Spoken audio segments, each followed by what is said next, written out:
everyone. I hope you are doing well. So, we are going to do some more, you know, what we've been doing this Christmas horror stories. So, let's just get into it. So, the first story is called Replay. I'd just gotten home from a long day at the office. I was exhausted, and all I wanted to do was sit and watch TV or drink a few beers. But I heard something when I put up my coat, a song, a melody that is all too familiar. Sam Cooke's "Twistin' the Night Away." For personal reasons, I didn't care for that song. Proceeded upstairs in search of the source of the song, which led me upstairs. My daughter was there, her phone blaring, the tune playing. My daughter, who was 11 years old at the time, enjoyed listening to music. "Did you hear this music somewhere?" I inquired of her. "It was being played for us by Miss Penelope," she responded. "All right, okay. That music should no longer be played," I informed her. "But hey, why not? It appeals to me." She stated her case. This was too exhausting for me. "Fine, but not while I'm at home, okay?" "Oh, okay, Daddy." I returned downstairs after she put her phone in her pocket. She was a lovely young lady, but I couldn't do it with that music. It brought up memories of a night I'd rather forget. It's difficult enough at home. My wife passed away a few years ago. She became ill, and while she fought for a while, she did not recover. I had another hard day at work the next day. I was employed as a security guard at a bank. I sat down, and after a few moments of respite, the song began to play again. This time, I attempted to ignore it, but I couldn't. It kept transporting me back to that fateful evening.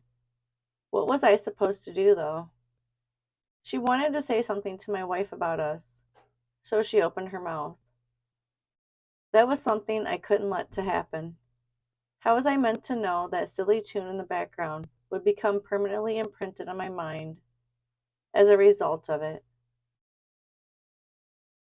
I returned to the second floor and entered my daughter's room. She was on her phone again, playing that music. "There's a new rule. You can't play that song in the house," I stated. "However, why not?" in response, she inquired. I became enraged. "Please just do what you're instructed." She had a worried expression on her face, but she nodded. I returned downstairs after closing the door behind me. I felt awful for yelling at her, but that darned song transforms me into something completely different. I didn't have to work on Sunday because the bank was closed, and I had never heard the song before. I was finally able to resume my normal routine. Monday and Tuesday have come and gone. Then came Wednesday, when we had a bank robbery attempt, and I was done for the day. Before going home that night, I had a few drinks. I was about to pass on the couch when I arrived home, and then I heard it again. It's the same tune. This time, I tried to ignore it, and I almost succeeded. I was going to be able to sleep after the music ended, and then I heard it once more. That's correct, once more. She listened to the music again and again. Why did she keep playing that song? It was also a different version, this time a cover. I'd had enough of it, and I've had enough of that music. I went upstairs, swung the door open, and snapped that stupid contraption that was playing the song. There were no words, just nothing. I didn't want to converse because I wasn't in the mood. I stomped back down to the couch and sat down. I must have sat there for 10 to 20 minutes before realizing that the horrible contraption I snapped was actually my kid. What the fuck, dude? Oh no. Oh my god. Um, your kids get on your nerve, but that's over that line. You should have took a walk, man. I got nothing. Let's get into another one, cause holy shit. Um, this one's called "Look in the Mirror." Everything I saw was repulsive to me. My eyes, nose, and teeth, to name a few. I despised myself in every way. I despised my personality as well. But you can't see it in a mirror. There was something wrong with me. Everything was crooked and screwed. Mirrors were not my favorite thing. I recognized myself in them, which I despised. Everything I saw was repulsive to me.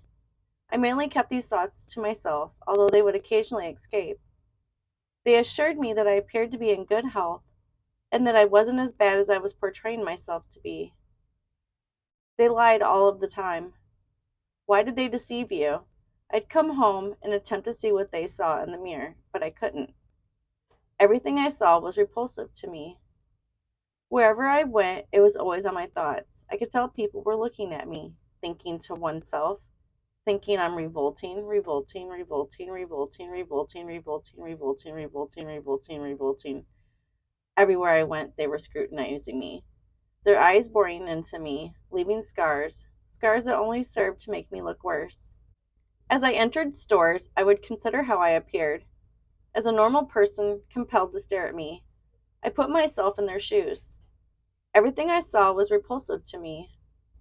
I stopped going out because I couldn't bear seeing them.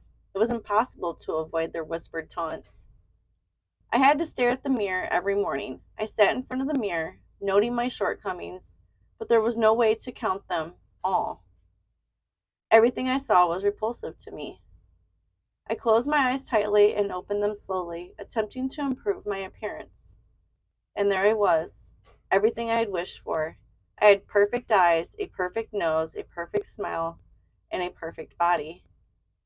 My reflection and I both grinned. My reflection, on the other hand, did not smile back when I did.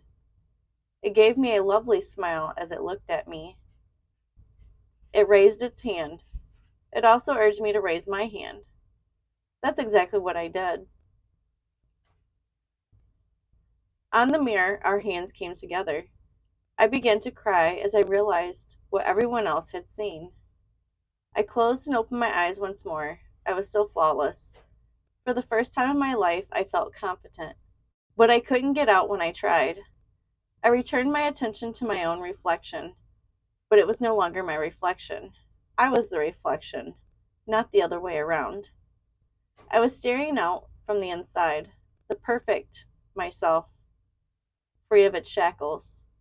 It smiled at me once more with its gorgeous smile and walked out of the restroom. I was left locked inside the mirror. I'd never have to look at myself again with all my defects.